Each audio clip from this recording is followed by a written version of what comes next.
வணக்கம். மாலை முரசு செய்திகளை விரிவாக பார்ப்பதற்கு முன் தலைப்புச் செய்திகளை பார்க்கலாம். அதிமுக உட்கட்சி விவகாரம் குறித்து விசாரிக்க தேர்தல் ஆணையத்துக்கு விதிக்கப்பட்ட தடை நீக்கம். முன்னாள் எம்பி ரவீந்திரநாத், புகழேந்தி, KC பழனிசாமி உள்ளிட்டோர் தாக்கல் செய்த மனுக்கள் மீது சென்னை உயர்நீதிமன்றம் உத்தரவு.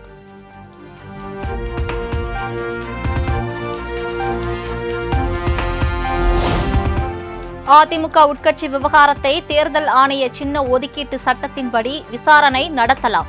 தேர்தல் ஆணையம் விசாரிக்க தடை கோரிய எடப்பாடி பழனிசாமியின் கோரிக்கையை நிராகரித்தது சென்னை உயர்நீதிமன்றம்.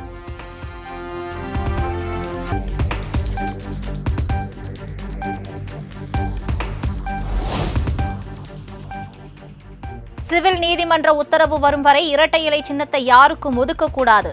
அதிமுக உட்கட்சி விவகாரம் தொடர்பான வழக்கின் தீர்ப்புக்கு பின் புகழேந்தி பேட்டி.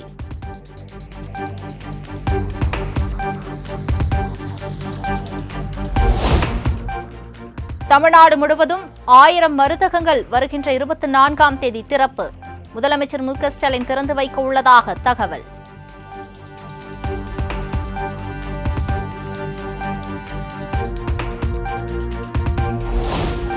பக்தர்களுக்கான அடிப்படை வசதியில் திருப்பதிக்கு நிகராக பழனி இல்லை என்று சொன்னால் நீங்கள் சொல்வதை நான் கேட்டுக்கொள்கிறேன். பழனி முருகன் கோவிலில் அடிப்படை வசதிகள் இல்லை என அண்ணாமலை குற்றம் சாட்டிய நிலையில் அமைச்சர் சேகர்பாபு பதில். பழனியை நீங்கள் சென்று பாருங்கள் ஊடக நண்பர், நான் வேண்டுமானாலும் அழைத்து செல்கிறேன். திருப்பதிக்கு நிகராக பழனி இல்லை என்றால் நீங்கள் என்ன கூறினால் நான் ஏற்றுக்கொள்கிறேன். எப்பொழுது நீங்கள் பயணிக்கல என்று சொல்லுங்கள், அதற்குண்டான ஏற்பாடை செய்கிறேன். அனைத்து வசதிகளும் நிறைந்து மேலும் குறிப்பிட்டு சொல்ல வேண்டும் என்றால் இந்த ஆட்சி வந்த பிறகுதான் பழனி தைப்பூசத்திற்கு சுமார் ஒரு நாளைக்கு 20,000 பக்தர்களுக்கு 10 நாட்களுக்கு 20 லட்சம் பக்தர்களுக்கு கட்டணம் இல்லாமல் அன்னதானம் வழங்கப்பட்டு வருகின்றது.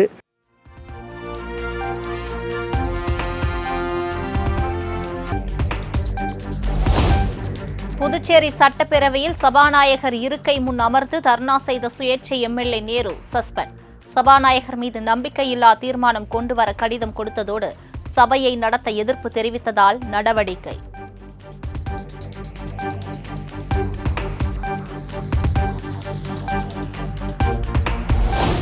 சென்னையில் ஆபரண தங்கத்தின் விலை சவரனுக்கு 960 ரூபாய் குறைந்து 63,520 ரூபாய்க்கு விற்பனை. 1 கிராம் தங்கம் 7,940க்கு விற்பனையாகிறது.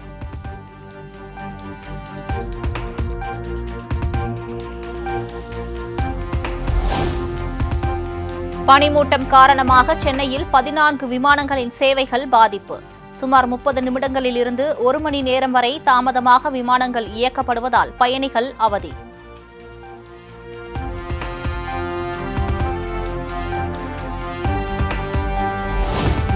சென்னை திருவெற்றியூரில் ரயில் தண்டவாளத்தில் கற்கள் வைத்த சிறுவனை கைது செய்த போலீசார். விளையாட்டாக தண்டவாளத்தில் கற்களை வைத்ததாக நீதிமன்றத்தில் சிறுவன் வாக்குமூலம் அளித்ததை அடுத்து பெற்றோருடன் அனுப்பி வைப்பு.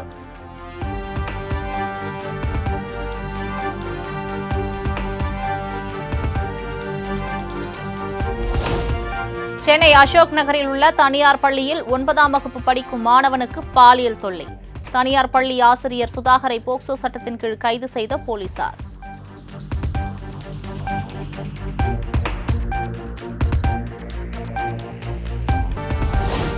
தமிழக வெற்றிக் கழகத்தில் குழந்தைகள் அணி, 3ஆம் பாலினத்தவர் அணி உள்ளிட்ட 9 அணிகள் புதிதாக உருவாக்கம். 19 அணிகள் ஏற்கனவே அறிவிக்கப்பட்ட நிலையில் மொத்தம் 28 அணிகள் பட்டியலை வெளியிட்டது தவேகா.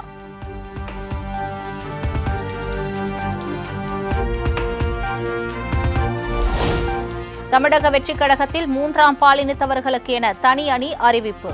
பட்டியலில் 9ஆம் இடத்தில் இடம்பெற்றதால் சர்ச்சை.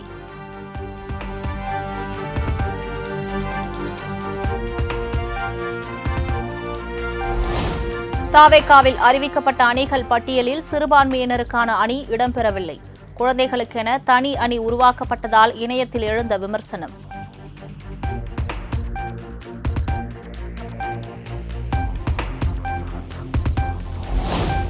குழந்தைகள் நலன் மற்றும் பாதுகாப்புக்காக உருவாக்கப்பட்டுள்ள அணியில் 18 வயது நிரம்பியவர்கள் மட்டுமே உறுப்பினர்களாக செயல்படுவார்கள். குழந்தைகளை வைத்து அணி உருவாக்கப்படுமா என இணையத்தில் விமர்சனம் எழுந்துள்ள நிலையில் தமிழக வெற்றிக் கழகம் விளக்கம்.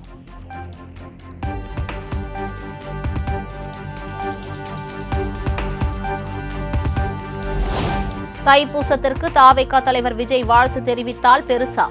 பாஜக மாநில தலைவர் அண்ணாமலை ஆவேச பதில். அண்ணா, எங்க வீட்டுல இருக்கிற அக்கா வாழ்த்து தெரிவிச்சாங்க, தோட்டத்துல வேலை பார்க்குற அண்ணன் வாழ்த்து தெரிவிச்சாங்க. இதர விஜய் அவர் வாழ்த்து தெரிவிச்சா மட்டும் பெருசா? லட்சக்கணக்கான மக்கள் மண்டி போட்டு பழனி மலை மேல ஏறுறாங்க. 48 நாள் விரதம் இருந்து ஏறுறாங்க. மண் சோறு சாப்பிடுறாங்க. ரோட்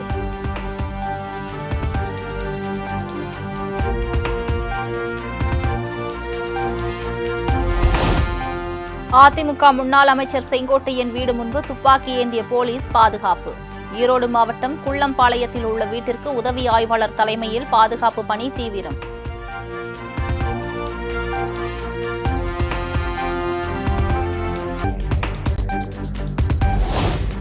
இன்று மீண்டும் தொடங்க இருந்த நாகை இலங்கை காங்கேசன்துறை பயணிகள் கப்பல் சேவை தேதி குறிப்பிடாமல் ஒத்திவைப்பு.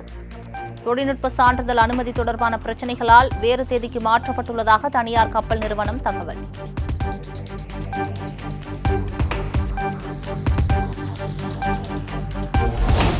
மலைகளின் இளவரசி என போற்றப்படும் கொடைக்கானலில் உறைபனி. பொதுமக்களின் இயல்பு வாழ்க்கை பாதிப்பு.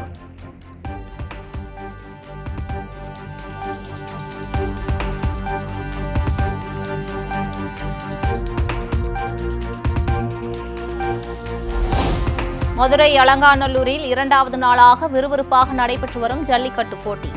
வாடிவாசலில் இருந்து சீறிப்பாயும் காளைகளை அடக்கி பரிசுகளை குவிக்கும் காளையர்கள்.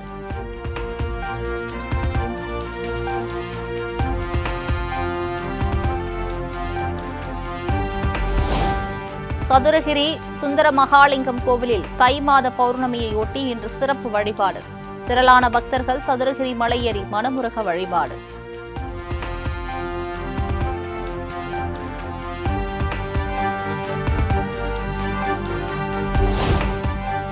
திருவண்ணாமலை கோவிலில் தை மாத பௌர்ணமி கிரிவலம் முடித்து தங்கள் ஊர்களுக்கு செல்ல ரயில் நிலையத்தில் குவிந்த பக்தர்கள் ஒருவரை ஒருவர் முண்டியடித்து ரயிலில் ஏறியதால் பரபரப்பு.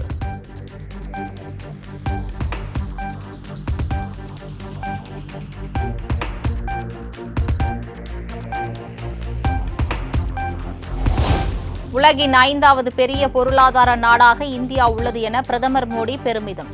மிக விரைவில் உலகின் 3வது பெரிய பொருளாதார நாடாக மாறும் எனவும் நம்பிக்கை.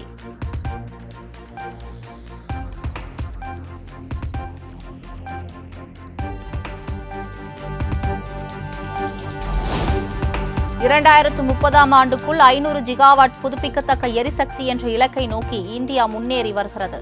இந்தியாவை ஒரு உலகளாவிய உயிரி தொழில்நுட்ப சக்தி மையமாக மாற்றி வருவதாகவும் பிரதமர் மோடி பேச்சு.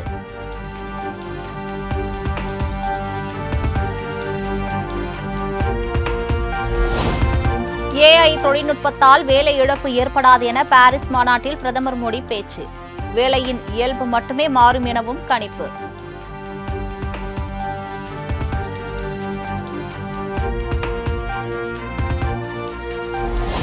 டெல்லி பாஜக எம்எல்ஏக்கள் அக்கட்சியின் தேசிய தலைவர் JP நட்டாவுடன் சந்திப்பு. முதலமைச்சராக தேர்வு செய்யப்பட உள்ளவர் யார் என சஸ்பென்ஸ் நீடிக்கும் நிலையில் ஆலோசனை.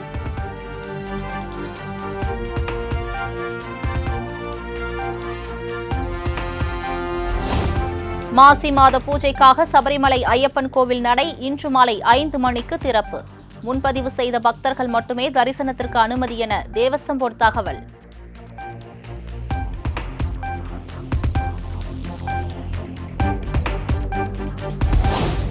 இங்கிலாந்தில் சட்டவிரோதமாக தங்கியிருந்த இந்தியர்கள் உட்பட 600 பேர் அதிரடியாக கைது. அமெரிக்காவை தொடர்ந்து இங்கிலாந்திலும் சட்டவிரோத குடியேற்றத்திற்கு எதிராக நடவடிக்கை.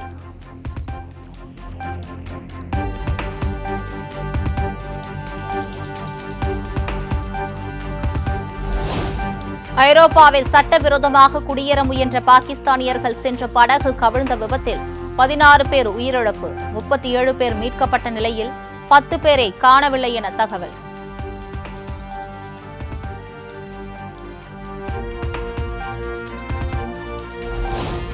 சிங்கப்பூரில் தீவிரவாத தாக்குதல் எப்போது வேண்டுமானாலும் நடக்கலாம் என அந்நாட்டு அமைச்சர் சண்முகம் எச்சரிக்கை. தீவிரவாத தாக்குதலை எதிர்கொள்ள மக்கள் தயாராக இருக்க வேண்டும் என அறிவுறுத்தல்.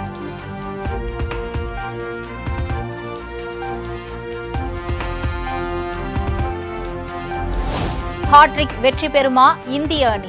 மூன்றாவது மற்றும் கடைசி ஒருநாள் போட்டியில் இங்கிலாந்துடன் இன்று மோதல்.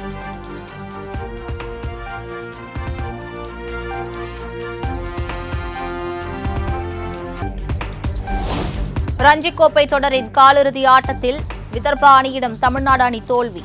காலிறுதி சுற்றுடன் தொடரில் இருந்து வெளியேறியதால் ஏமாற்றம்.